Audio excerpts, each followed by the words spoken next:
বৈষম্যের ঠাঁই নাই, স্বাধীনতার বাংলায়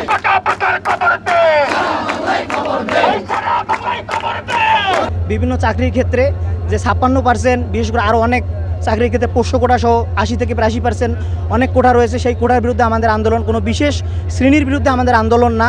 এই যে আজকে স্বাধীনতার 53 বছর পর 2024 সালে এসে যে এত বৈষম্য চাকরির ক্ষেত্রে সেটার বিরুদ্ধে আমাদের আন্দোলন। সারা বাংলাদেশে যে রোড ব্লকের যে কথাটা বলা হয়েছে, তার প্রেক্ষিতে বাংলাদেশ কৃষি বিশ্ববিদ্যালয় আমরা হচ্ছে যে একযোগে তাদের সাথে মিল রেখে আমরা হচ্ছে এই আন্দোলনটা করতেছি।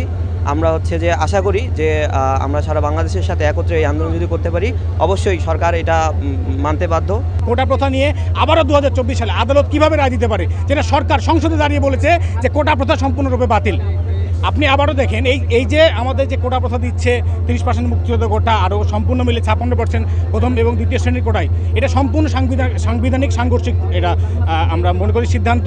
এবং আমি আরও একটা কথা বলতে চাই, প্রধান বিচারপতির উদ্দেশ্যে বলতে চাই যে মাননীয় মহোদয়, আপনি বলেছেন যে মানে রাজপথের মিসিং মিডল দিয়ে কখনো আদালতের রায় মানে চেঞ্জ করা যায় না। আপনি হয়তো ভুলে গেছেন অতীতের কথা। আপনাকে জানিয়ে দিতে চাই, ছাত্র সমাজ যে ভালো রূপ দেখাচ্ছে, এই রূপ দেখতেছেন, কোনো রকমভাবে ভয়ঙ্কর রূপ দেখতে চান না, তাহলে কখনো সহ্য করতে পারবেন না, বাধ্য হয়ে আইন চেঞ্জ করবেন আপনারা। আবার বলতে চাই, মাননীয় সরকার প্রধান দেশরত্ন শেখ হাসিনা, বঙ্গবন্ধু তনয়া, আমরা আপনার উপর আশা রাখি। আপনি আশার বাতিঘর, আপনি জননেত্রী। এই 18 কোটি জনগণ আপনাকে নিরঙ্কুশভাবে সংখ্যাগরিষ্ঠ ভোট দিয়ে আপনাকে নির্বাচিত করেছে। এই জনগণ চায় এই তাদের সন্তানদের সেই মেধার পরিচয় তারা যে কোনো ক্ষেত্রে, চাকরির ক্ষেত্রে প্রথম দ্বিতীয় শ্রেণী, তৃতীয় শ্রেণী, চতুর্থ শ্রেণী, সব শ্রেণীর চাকরির ক্ষেত্রে তারা মেধার স্বাক্ষর রাখবে। আমরা চাচ্ছি কোটা প্রথা না থাকুক। আমাদের দাবি যতদিন পর্যন্ত আদায় হবে না, আমরা এই সংগ্রাম চালিয়ে যাব।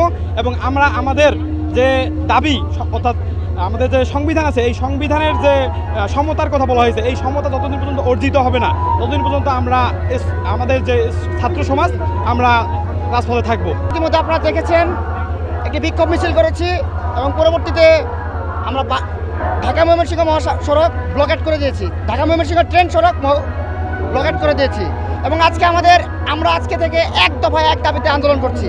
সেটি আমি আপনাদের সামনে বলছি, সরকারি চাকরির সকল গ্রেডে 9ম থেকে 20তম গ্রেড, আমি আবারও বলছি, সরকারি চাকরির সকল গ্রেডে 9ম থেকে 20তম গ্রেডে অযৌক্তিক এবং বৈষম্যমূলক কোটা বাতিল করে সংবিধানে উল্লিখিত অনগ্রসর গোষ্ঠী এবং বিশেষ চাহিদা সম্পন্নদের জন্য কোটাকে ন্যায্যতার ভিত্তিতে ন্যূনতম পর্যায়ে এনে সংসদে আইন পাশ করে কোটা পদ্ধতিতে সংস্কার করতে হবে। যদি আমাদের এই দাবির সাথে হাইকোর্ট আমাদের এই দাবির পক্ষে না রায় দেয়, তবে আমরা দীর্ঘ সময় এই বাংলা ব্লকেট কর্মসূচি বাস্তবায়ন করে দেবো ইনশাল্লাহ।